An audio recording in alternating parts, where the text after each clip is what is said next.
Weather Service in Gaylord has issued a severe thunderstorm warning for Grand Traverse County in northern Michigan, south central Antrim County in northern Michigan, western Kalkaska County in northern Michigan, until 11:45 p.m. At 10:51 p.m., severe thunderstorms were located along a line extending from Traverse City to Buckley, moving east at 30 miles per hour. Hazard, 60 miles per hour with gusts and penny-sized hail. Source, radar indicated.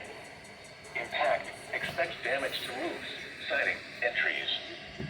Severe thunderstorms will be near Traverse City and Traverse City State Park around 10:55 p.m. Kingsley around 11:05 p.m. Williamsburg around 11:10 p.m.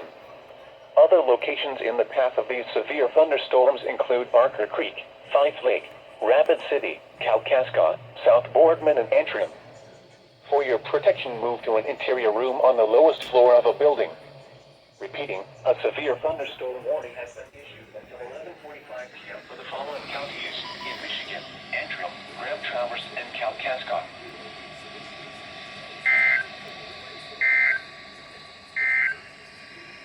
The National Weather